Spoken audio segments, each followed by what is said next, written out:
Assalamualaikum class. Our today's lecture is from the book 4, chapter number 14, unemployment and employment. So we all know that what is employment and what is unemployment. Simply, employment is when people have work to do and they have the jobs for the sake of earning. So they are definitely they're employed, and when they doesn't have opportunities for the sake of earning money or having job, then they are unemployed.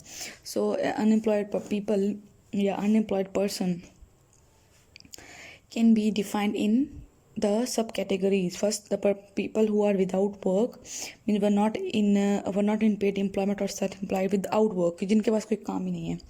Second, they are currently available for work. वो लोग जो के they are currently available हैं काम करने के लिए, but opportunities are not available. ठीक है. Then we have seeking work had taken specific steps in a specific period to seek paid employment और सही, क्योंकि उन्होंने कुछ ना कुछ हल्का फुल्के हाथ पाँव मारे हुए हैं. इतने ज़्यादा हाथ पाँव उन्होंने मतलब हल्के फुल्के हाथ पाँव मारे हुए हैं एम्प्लॉयमेंट के लिए, जॉब्स के लिए, लेकिन अभी उनको मिली नहीं है. ठीक है. पहले तो बिल्कुल बैठे हैं फारिग, विदाउट वर्क है ही नहीं, नॉट इन पेड एम्प्लॉयमेंट, मिले ही नहीं. Currently available for work means were available for paid employment और सेल्फ एम्प्लॉयमेंट के अवेलेबल हैं कि करने के लिए. पहले तो बिल्कुल किसी कैटेगरी भी नहीं आते थे, नॉट अवेलेबल, इधर के बेबी के वो इतने काबिल नहीं हैं या उनके एजुकेशन नहीं है या वो वर्थलेस हैं कि वो बिल्कुल ही एक अवेलेबल नहीं है. यानी कि सेकेंडली वो लोग जो कि अवेलेबल हैं, लेकिन जो पढ़े लिखे हैं, जो वर्थ रखते हैं, लेकिन उनको अपॉर्चुनिटीज़ नहीं मिल रही. And the third are those जो कि वो लोग हैं जो कि कुछ ना कुछ स्टेप्स हल्के फुल्के उन्होंने लिए हुए हैं for the sake of employment purpose के लिए. So there are some reason why people are not having jobs. First is poverty. Poverty is a very big reason. Definitely गुर्बत बहुत ज़्यादा है मुल्क में, गुर्बत काफ़ी ज़्यादा हमारे मुल्क में. तो पॉवर्टी है जिसकी वजह से जो हमारे लोग हैं, जस्ट पॉवर्टी की वजह से डिफरेंट इफेक्ट्स हो सकते हैं. Like people don't have the money for sake of they can earn education, they can have the knowledge and then they can use such education for the purpose of earning. तो क्या हो गया कि वो लोगों के पास इतना पैसा नहीं है कि अनपढ़ रहते हैं. क्यों? कि उनको पैसे नहीं अफोर्ड कर सकें पढ़ाई. दूसरा ये हो सकता है कि वो लोग, बहुत से लोग जो कि बड़े काबिल हैं और वो चाहते हैं कि अपना बिज़नेस शुरू कर लें. ज़रूरी नहीं किसी जॉब, अपना बिज़नेस भी कर सकते हैं एम्प्लॉयमेंट पर्पज़, लेकिन पैसे नहीं है अपना बिज़नेस शुरू कर सकें, गरीब हैं. तो क्या है कि वो भी क्या रहता है, उनके पास भी अवेलेबल नहीं होती अपॉर्चुनिटीज़. तो क्या है, गुर्बत जो है वो इस चीज़ में बड़ा अहम किरदार अदा करते हैं. We have rapid population growth. Population is increasing day by day. इतनी ज़्यादा पॉपुलेशन बढ़ती जा रही है, आप देख सकते हैं कि हर जो आए दिन हम इस चीज़ को मरदमशुमारी में जो इस चीज़ को देखा जाता है कि हर आए दिन जो है बच्चे जो है वो दुनिया में आ रहे हैं. ठीक है.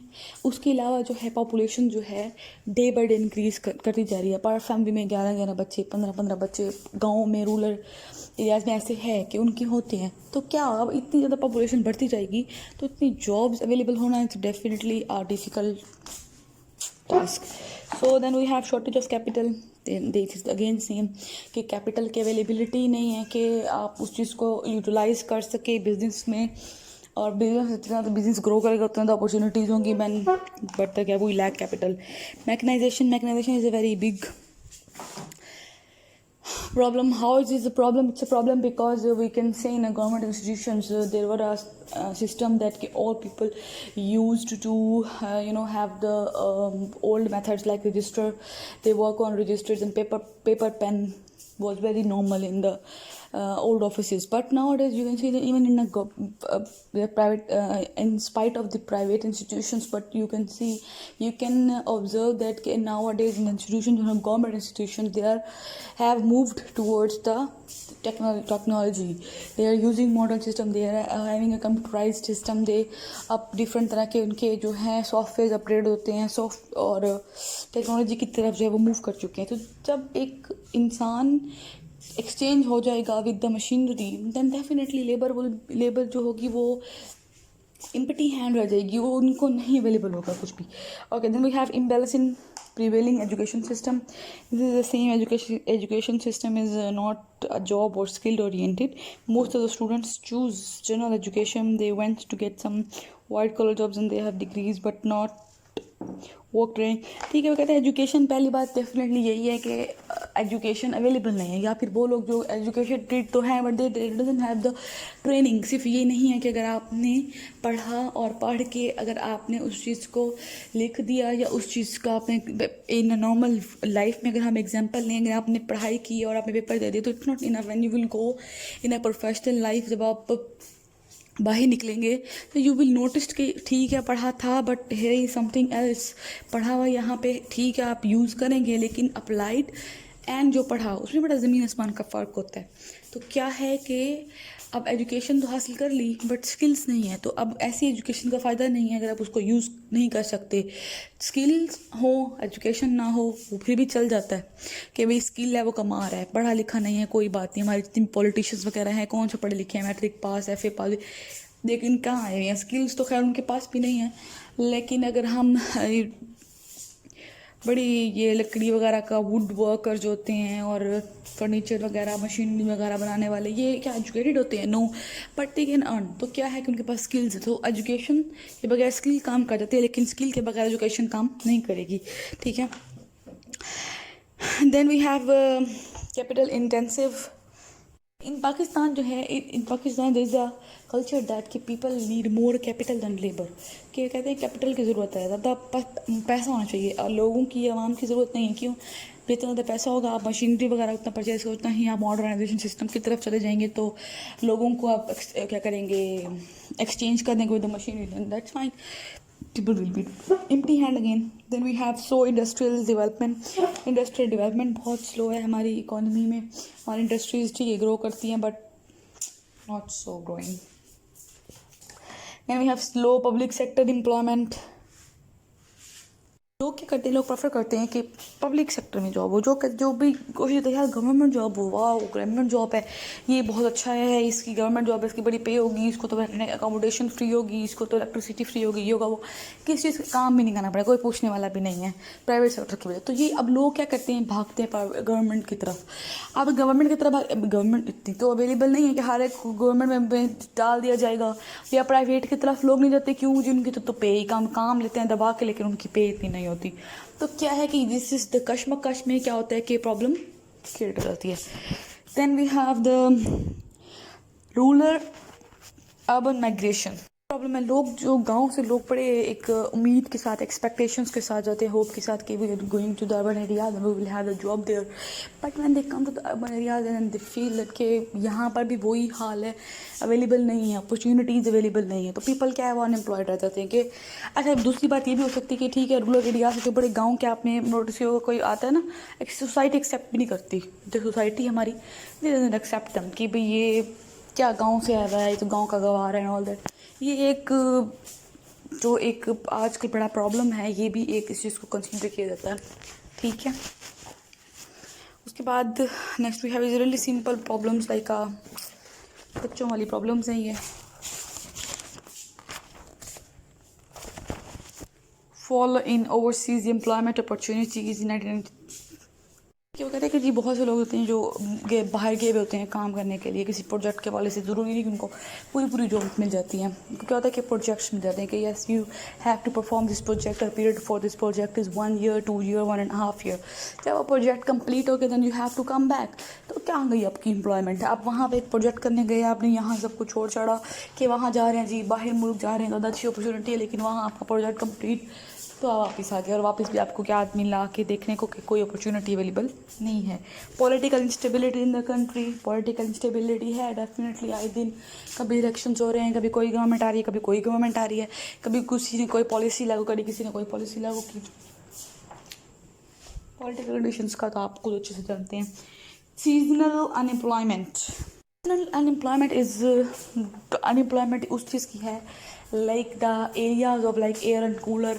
अब ज़ाहिर है अगर कूलर्स वगैरह हैं, एयर कंडीशंस नहीं, कूलर वगैरह, एयर फैन वगैरह, गर्मियों में इनका ज़्यादा काम है, लोगों को ज़्यादा अवेलेबल है, तो बिज़नेस कर सकते हैं, उसका जॉब्स कर सकते हैं। आपने ये सब रीज़न सिर्फ एक जॉब्स के हवाले से नहीं देखनी, बिजनेस के हवाले से भी देखनी है। तो अब क्या हुआ कि अब कि जी एयर इंडस्ट्री है, कूलर वगैरह इनकी सेल ही नहीं है। अब सर्दियों में कौन खरीदेगा एयर कूलर, पंखे कौन खरीदेगा सर्दियों में आके, बड़ी सर्दी है यार। तो क्या वहाँ उस टाइम लोग वो होंगे। अब देखिए जब छोटे छोटे गरीब लोग हैं, किसी का बर्फ़ का बिज़नेस, बर्फ़ का कारोबार है, ठीक है, बर्फ़ का बिज़नेस करता है वो, छोटी सी उसने कार्टेजस को उस पर वो बर्फ़ की सेल करता है। अब सर्दी आ गई है तो क्या करेगा वो, कांट डू एनीथिंग। तो क्या है कि सीजनल भी होता है कि जैसे सीज़न के बाद जब सर्दियों में लोग अक्सर सूप वगैरह लगा रहे होते हैं, अब उनका गर्मियों में कोई काम नहीं है, तो ऐसे ही सीज़न की वजह से भी काफ़ी लोग अनएम्प्लॉयड हो जाते हैं। ट्रेड यूनियंस होती हैं, ट्रेड यूनियंस होती हैं कि लेबर की जो यूनियंस होती हैं, ठीक है, वो क्या करते हैं कि वो लेबर की कीमत बढ़ा देते हैं कि जी हमारी लेबर जो है वो सस्ती नहीं होगी और महंगी होगी और ऑल दैट। तो पीपल क्या करेंगे कि ठीक है रहने दें, फिर हम बाहर से इंपोर्ट कर लेंगे, बाहर से आ जाएंगे, चीप लेबर अवेलेबल होगी, इट्स ओके। डिप्रेशन ठीक है, जब एक इकोनॉमी की कंडीशन डिप्रेशन में है, इकोनॉमी की सिचुएशन डिप्रेशन में है, तो फिर जाहिर है अनएम्प्लॉयमेंट तो होगी इट्स वेरी सिंपल, तो हम पहले पढ़ चुके हैं, ठीक है। उसके बाद अब रीजंस हैं कि इनको ओवरकम कैसे किया जाए। अब जो सेम प्रॉब्लम्स हैं इन्हीं को आप अपोजिट कर लें तो वो उसके सोल्यूशंस बन जाएंगे, इसमें कोई डिफ़िकल्टी वाली बात नहीं है। Then we have kinds of unemployment. तो पहली अनएम्प्लॉयमेंट की काइंड है frictional unemployment and cyclical unemployment, ठीक है जी। तो फ्रिक्शनल अनएम्प्लॉयमेंट क्या है कि frictional unemployment is the employment, लोगों की अपनी विश है, इसमें लोगों की अपनी वजह है कि people by themselves wants to change their job, they doesn't like their boss, they doesn't like their salary, कुछ भी पीपल लोगों की अपनी चॉइस की वजह से अगर वो अनएम्प्लॉयड हो जाते हैं या मूव कर जाते हैं या उनको नहीं मिलती तो वो फिक्शनल अनएम्प्लॉयमेंट होती है। तो अब जो दूसरी साइक्लिकल अनएम्प्लॉयमेंट ये है due to the economic conditions. अब इकोनॉमिक कंडीशंस ऐसी हैं जो no not your own choice but due to the economic conditions, like if there the situation of recession then definitely there will be available of very much opportunities of jobs। when there is a situation of depression and boom है, या इस तरह अच्छी economy अगर peak पे है तो available होगी, इकोनॉमी डाउन पे है नहीं तो ड्यू टू इकोनॉमिक कंडीशंस, ठीक है, पॉलिटिकल कंसिडरेशन अच्छी हैं, स्टेबल हैं तो अवेलेबिलिटी है, नहीं है तो नहीं है, ठीक है, due to the government policies, economy, external factors की वजह से। बट विच इज़ द जो हमारी फिक्शनल है, this is due to your own choice, कि आपके अपने इंटरनल फैक्टर्स की वजह से, आपकी अपनी मर्जी है कि अगर आप मूव करते हैं, कुछ भी करते हैं, लाइक नहीं करते, ये किसी भी हवाले से, तो क्या है your own choice and the internal factors and external factor, ठीक है। यहीं तक आज काफ़ी है, तो होप सो। बहुत इजी था ये चैप्टर, तो बिल्कुल बच्चों वाले, इसको पढ़ने की ज़रूरत ही नहीं है, खुद से भी लिख सकता है इंसान, ठीक है। अब आपके आई थिंक नेक्स्ट वीक से आपके एग्ज़ाम्स आने वाले हैं, तो आपके 8 चैप्टर्स हो चुके हैं, आपके एक केस स्टडी हो चुकी है, उसके अलावा आपका आर्टिकल एक मिड में था वो भी डालेंगे हम, उसके अलावा एक और आर्टिकल, एक और केस स्टडी भी आनी है, ठीक है। अब इसके बाद आपका कोई चैप्टर नहीं है आपकी, हाँ एक चैप्टर आपका और है वो होना है, और उसके अलावा आपका एक आर्टिकल और होना है, एक केस स्टडी भी और थी बट दैट्स फाइन।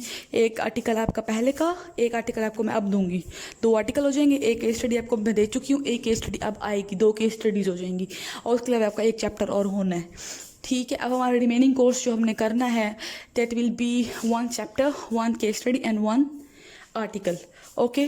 तो आपके टोटल जो देंगे आपके 9 चैप्टर्स होंगे फाइनल में, and from the final course 9 chapters, 2 article, 2 case studies, and from the mid आपका सारा शामिल होगा, जितना आपका पढ़ा है अब तक वो टोटल का टोटल शामिल होगा। And as per the paper आपको मैं डिस्कस करूँगी जब आपका नेक्स्ट वीक में क्लियर कम होगा, वी विल गो क्लोज़र, तो वी विल डिस्कस के किस तरह करना है, क्या पेपर होगा, क्या पेपर की एक नोयत क्या होगी, किस तरह क्या मार्क्स डिवीजन, ये वो सारा हम तब डिस्कस करेंगे। लेकिन फ़िलहाल अपने माइंड में आप सिर्फ ये रखें आपका सिलेबस क्या है, तो आप बिल्कुल किसी भूल में ना रहिएगा कि सिलेबस जो है आपका बड़ा कम होगा या नहीं होगा। 9 chapters, 2 article, 2 case studies and the complete course from the mid term exam, okay. And apart from this everybody has to attend the paper exam. कोई अब यहाँ रह रहा है, कोई दूर रह रहा है, so it will not excuse will be accepted. तो क्या है, क्या हर एक को एग्ज़ाम जो है वो अटैम्प्ट करना ही होगा, ठीक है। चलिए जी, इसमें बहुत easy, I don't think so इसमें कोई क्वेश्चंस होंगे, but if you guys have any questions you can ask me.